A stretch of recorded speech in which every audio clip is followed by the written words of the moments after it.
வணக்கம் நலம் தானா வியூவர்ஸ். இன்னைக்கு ஹெல்த்தியான கோதுமை இனிப்பு சப்பாத்தி செய்ய போறோம். இது மார்னிங் டிஃபனுக்கும் இதை சாப்பிட்டுக்கலாம், ஈவினிங் ஸ்நாக்ஸ் மாதிரியும் 1-2 கூட சாப்பிட்டுக்கலாம். இதுல வாழைப்பழம், வெல்லம், திராட்சை, முந்திரி, திராட்சை கிடையாது, பாதாம், முந்திரி, ஏலக்காய், கொஞ்சம் ரவை இதெல்லாம் கலந்து செய்யறது. 1 கப்பு கோதுமை மாவு இதை போட்டு இதுல கொஞ்சமா உப்பும் தண்ணி ஊத்தி சப்பாத்தி மாவு பதத்துக்கு முதல்ல பிசைஞ்சு வச்சுக்கணும். அதுக்கப்புறமேலு இதெல்லாம் கொஞ்சம் அரைக்கணும். இத பிசைஞ்சிட்டு இதை அரைக்கிறத காமிக்கிறேன்.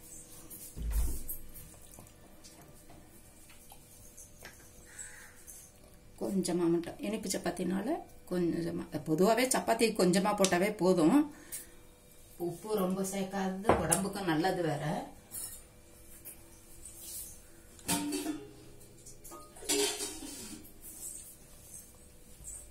கொஞ்சம் மஞ்சத்தூள் போட்டுக்கலாம், கொஞ்சம் கலரா இருக்கும்.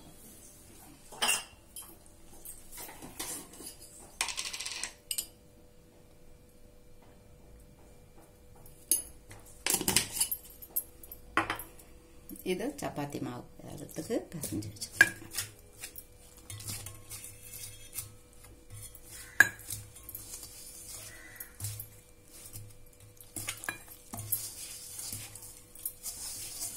ஒரு 10 நிமிஷம் இதை ஊறணும் வேற.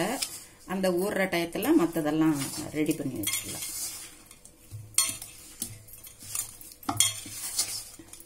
காயாம இருக்கிறதுக்காக இது நெய் தான் ஊத்தி லேசா ஊத்தி தேய்ச்சி சாப்பிடுவோம். இதுலயும் கொஞ்சம் மேலாவில் நெய் தடவி வச்சிட்டோம்னா காயாம இருக்கும் மாவு.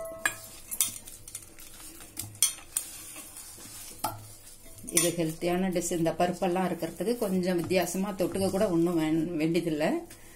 இது இனிப்பு சப்பாத்தினால வாழைப்பழம் வீட்டில் இருக்கும், எல்லார் வீட்லயும் எப்பொழுதும். கொஞ்சம் கனிஞ்சிருக்காப்புல இருந்துச்சுன்னா அதையும் போட்டுக்கலாம், நல்ல பழத்தையும் போட்டுக்கலாம். நான் பூவம்பழம் போடுறேன், மற்ற எந்த பழமும் கூட போட்டுக்கலாம். பதமா இருக்கு. கொஞ்சம் நல்லா ஒரு 3 மினிட்ஸ் 4 மினிட்ஸ் நல்லா பிசைஞ்சிட்டோம்னா சாஃப்டா இருக்கும். பொதுவா சப்பாத்திக்கு கூட இது மாதிரி பிசைஞ்சு நல்லா உருட்டி இந்த இப்படி அழுத்தி அழுத்தி பிசைஞ்சோம்னா அதுக்கப்புறமேல சாஃப்டா இருக்கும். சாப்பிட்றதுக்கும் நல்லா இருக்கும், மெதுவாகவும் இருக்கும். பிசைய தான் கோதுமாவே மெது கொடுக்கும்.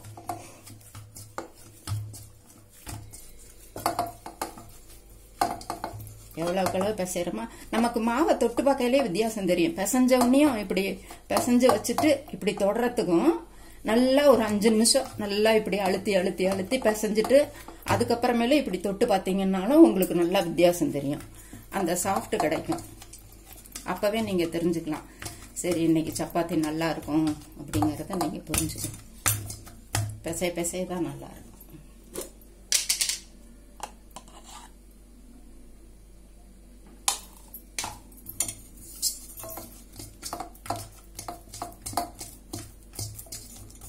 இதை அப்படியே மூடி ஒரு 10 நிமிஷம் இல்லைன்னா ஒரு 10 நிமிஷம் போதும், ஊறிச்சுனாவே நல்லா இருக்கும். அதுக்குள்ள இந்த 10 நிமிஷத்துல இந்த வேலையை நான் கை கழுவிட்டு வந்தேன்.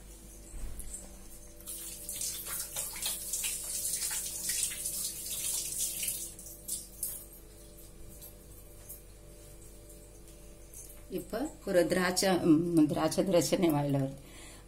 பாதாம் ஒரு 10 பருப்பு, முந்திரி பருப்பு ஒரு 10 பருப்பு, இதை பொடி பண்ணி தனியா எடுத்து வச்சுக்கலாம். அதுக்கப்புறம் வாழைப்பழத்தை இந்த மிக்சியில போட்டு நல்லா கெட்டிமா இது நல்லா நைஸா அரைச்சு வச்சுக்கலாம். ஏலக்காய் தூள் கொஞ்சம் நம்ம செரிமானத்துக்கும் நல்லது, வாசனையாகவும் இருக்கும்.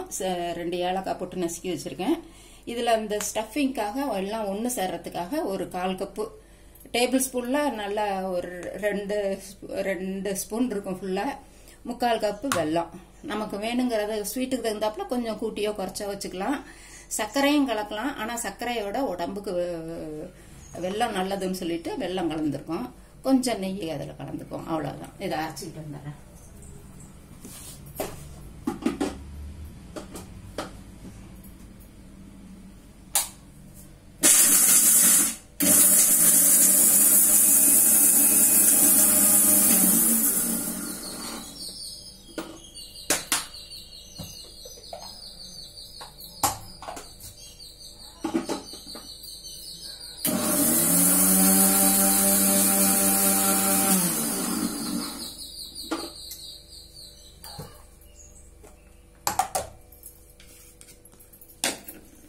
பொடி பண்ணியாச்சு.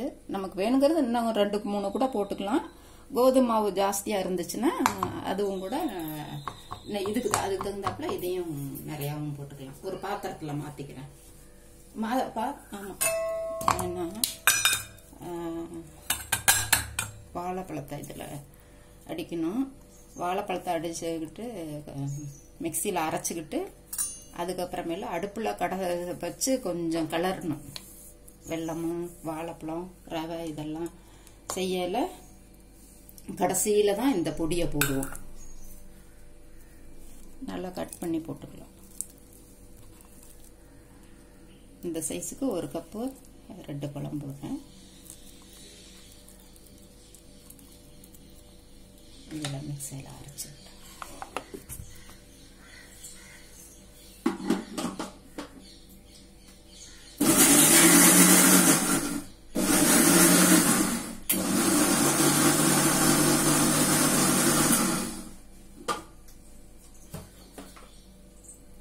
நல்லா அரைச்சாச்சு. இது இப்படியே இருக்கட்டும். அடுப்பில் பற்ற வச்சு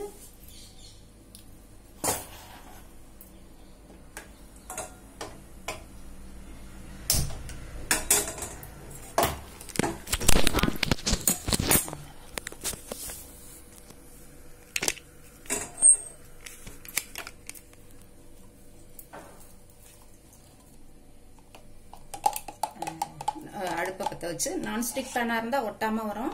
இல்லாட்டினா எந்த கடாயாக இருந்தாலும் சரி 1 டேபிள் ஸ்பூன் அளவு நெய் ஊற்றி இந்த 1/4 கப்பு ரவையை நல்லா 5 நிமிஷம் வறுத்துக்கணும். இது ஏற்கனவே வறுத்த ரவை, அதனால நான் சூடுறதுக்கு மட்டும் சும்மா ஒரு 2 நிமிஷம் நான் வறுத்துக்குவேன். இதை வறுக்காத ரவைன்னா நல்லா ஒரு 5 நிமிஷம் நல்லா வறுத்துக்கணும்.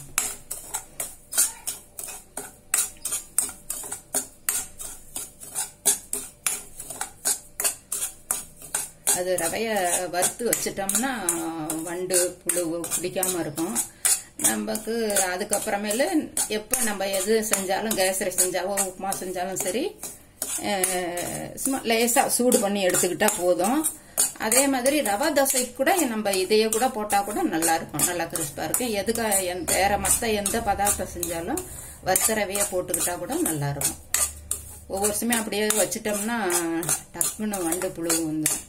இது மாதிரி கொஞ்சம் 3/4 வாசி வறுத்து வச்சுக்கிட்டோம்னா வண்டு பிடிக்காம இருக்கும். அது ஒவ்வொரு சமயம் அப்புறம் வறுக்கலான்னு கூட மறந்துட்டு வச்சுடுவோம் அப்படியே. அதனால வந்த ஒன்று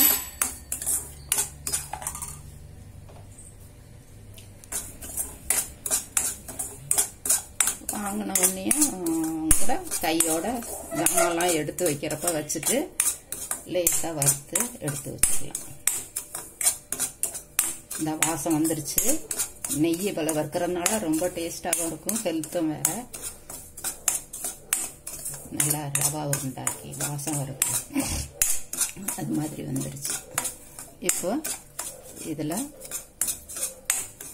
வெல்லத்தை போட்டாங்க.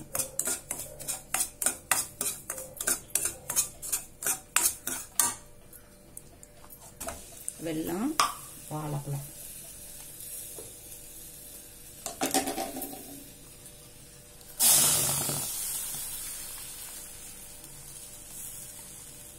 போட்டு கொஞ்சம் கெட்டிமாக்குற வரையிலும் கிளறிட்டு விட்டுருக்கணும்.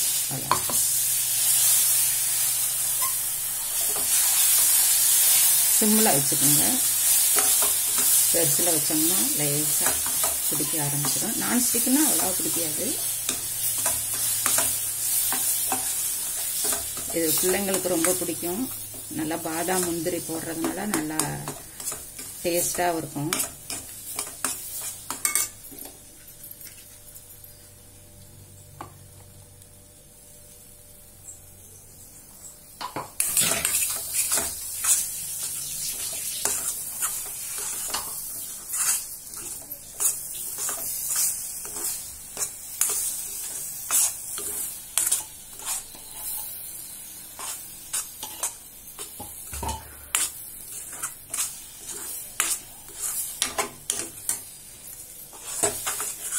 ரவா இருக்கிறதுனால சீக்கிரமா கட்டி போட்டுரும்.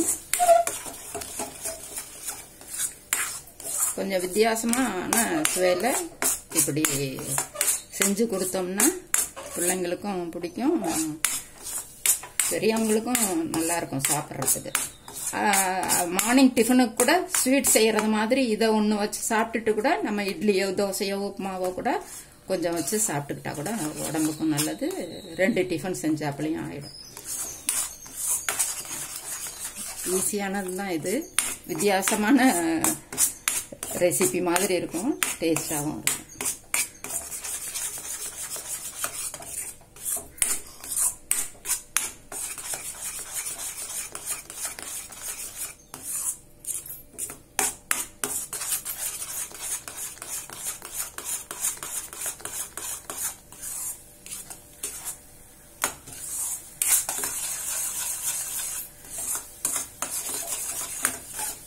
ஆனால் நல்லா ஆற வச்சிடணும் கொஞ்சம். அப்படியே சூட்டோட கோதுமை மாவில் வைக்கக்கூடாது.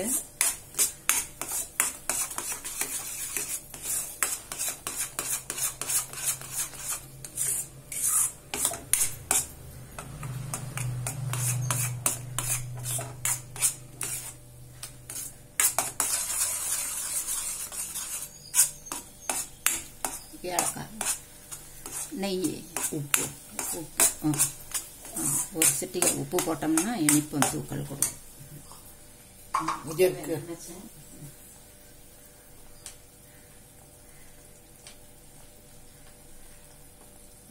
ஒரு சிட்டிகை உப்பு அந்த இனிப்பு தூக்கி எடுத்து கொடுக்கறதுக்காக. இப்போ ஏலக்காய் தூளும் போட்டாச்சு. அந்த பாதாம் முந்திரி வறுத்ததும் போட்டுக்கலாம்.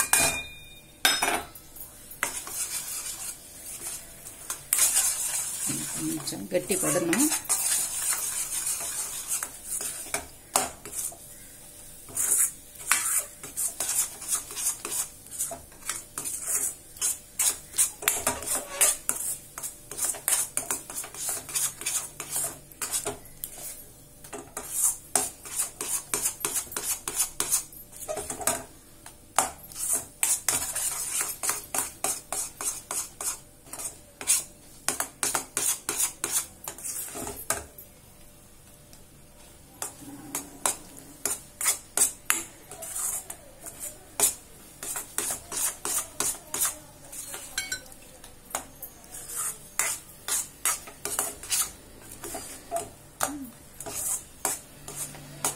நெய்யும் ஒரு 2 ஸ்பூன் இதில் கலந்துருக்குறோம். இப்போ கடைசியிலையும் கொஞ்சமாக கலந்துக்கலாம். நல்லா வாசமாகவும் இருக்கும். அப்படியே கையில் படாமல் எடுத்து வைக்கிறதுக்கும் வசதியாக இருக்கும்.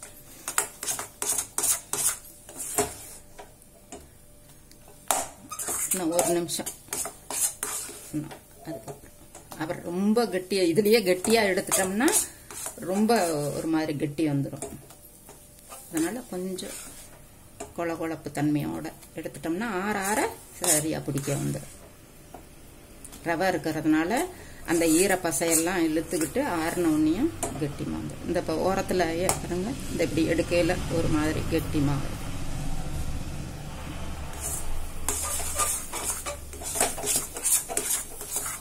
சரியா இருக்கும்.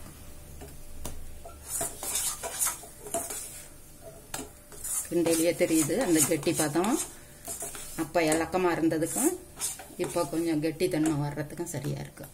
ஆஃப் பண்ணிட்டா ஆறின உடனே சரியா இருக்கும். அது ஆற சரியா இருக்கும். ஆஃப் பண்ணிட்டு கொஞ்சமா 1 ஸ்பூன், முதல்லயே 2-3 ஸ்பூன் நெய் ஊற்றிருக்கிறோம். இப்பவும் கொஞ்சம்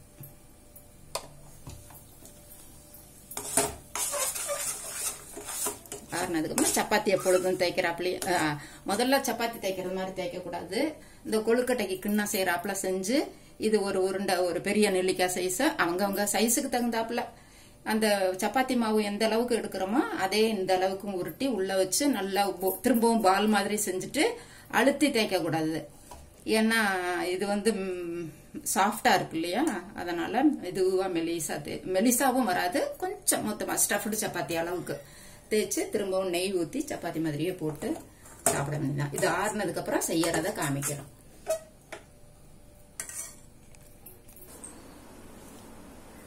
அதெல்லாம் ரெடி பண்ணி எடுத்து வச்சுட்டோம். ஆறுனதுக்கு அப்புறமேல இது மாதிரி நம்ம மாவு எந்த அளவுக்கு சைஸ் எடுத்தோமோ அந்த அளவுக்கு தகுந்தா உருட்டி எடுத்து வச்சாச்சு. இதை கையிலேயே நல்லா ஒரு பால் மாதிரி எடுத்து இது மாதிரி எடுத்துக்கிட்டு இதை உள்ள வச்சு மூடிடணும்.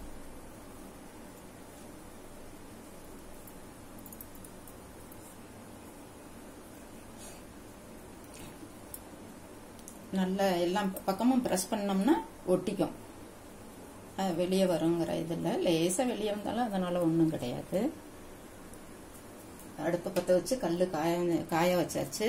இப்படி உள்ள வச்சுட்டு இப்படி லேசா கையிலேயே இப்படி அமுக்கி விட்டோம்னா, சென்டர்ல அமுக்கி விட்டோம்னா சுத்திலும் அந்த ரவை வாழைப்பழம் கலவையெல்லாம் ஓரத்துலயும் போயிடும். அதுக்கப்புறம் லேசா மாவு சப்பாத்திக்கு எப்பொழுதும் தொடுறாப்புல இப்படி தொட்டுக்கணும். தொட்டுக்கிட்டு ரொம்ப ப்ரெஸ் பண்ணாம மெதுவா கொஞ்சம் செய்யணும், ரொம்ப ஹார்டா செய்யாம இப்படி தேய்ச்சிங்கன்னா கரெக்டாகும்.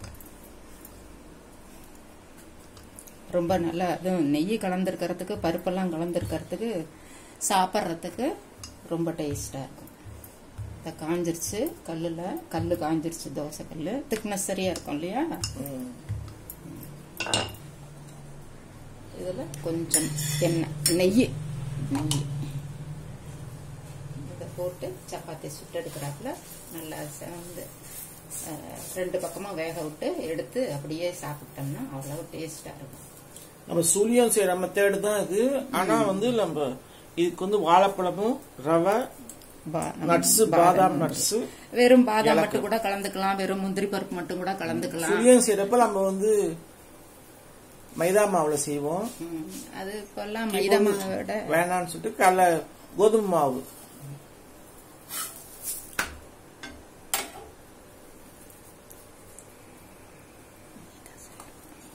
இன்னொன்னு அதுக்குள்ள அதை மெதுவா வேகறதுக்குள்ள இன்னொன்னு எடுத்து அதே மாதிரி செஞ்சு வச்சுக்கலாம்.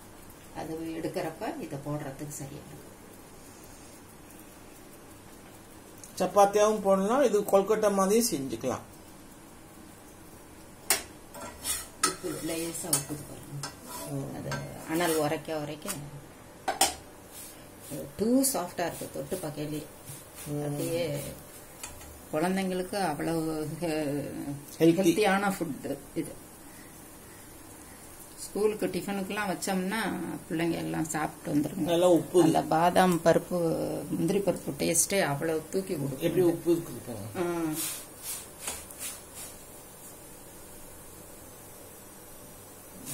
நல்லா உப்பு இருக்குது.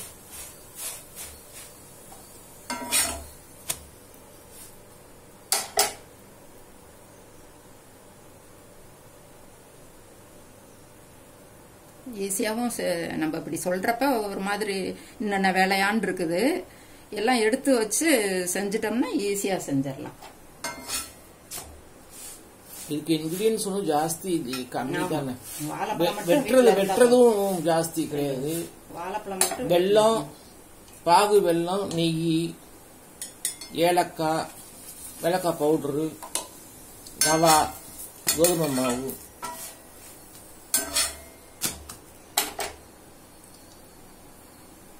பாதாம், முந்திரி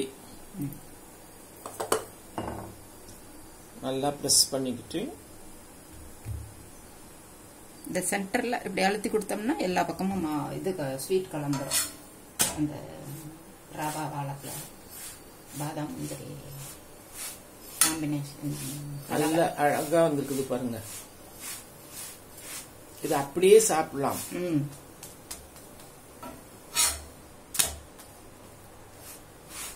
ஈவினிங் ஸ்நாக்ஸ் ரொம்ப நல்லா இருக்கும். வேற கெஸ்ட் வந்தாங்கன்னா இதை கொடுக்கலாம்.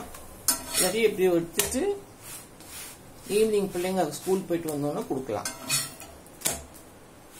வேணும்னா இன்னும் கூட நல்லா மேல பிள்ளைங்களுக்கு கொடுக்கல நெய் இன்னும் கொஞ்சம் கூட ஊத்தி கொடுக்கலாம். நான் கச்சிதமா ஊத்திருக்கேன். அதுக்குள்ள இதை இன்னொன்னு தேய்ச்சி வச்சு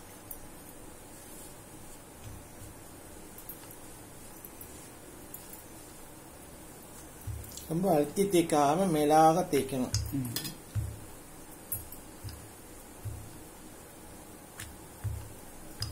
ரவுண்டாவும் அழகா வருது.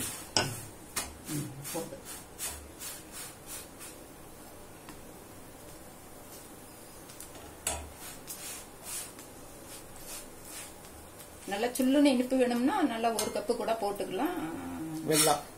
வெல்லம் 1 கப்பு கூட போட்டுக்கலாம். இந்த பாருங்க அழகா இருக்கு, பார்க்கறதுக்கும் நல்லா இருக்கு. இன்னொன்னு இதையும் போட்டுடலாம். இப்போ நல்லா சின்ன சின்னதா கூட நம்ம வேணும்னா போட்டுக்கலாம். நானும் பெருசா போட்டுக்கலாம். எண்ணெய் ஊத்திட்டு நெய்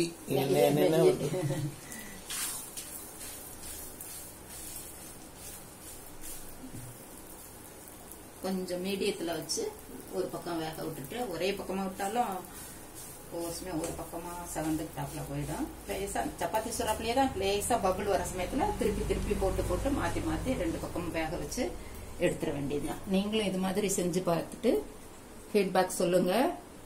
ஹெல்த்தியான ஃபுட்டு, பாதாம் முந்திரி எல்லாம் இருக்கிறதுனால. நலம்தானா சேனலுக்கு சப்ஸ்கிரைப் பண்ணுங்க, பெல் பட்டனை பிரஸ் பண்ணுங்க. வேற ஒரு வீடியோவில் பார்க்கலாம். தேங்க்யூ.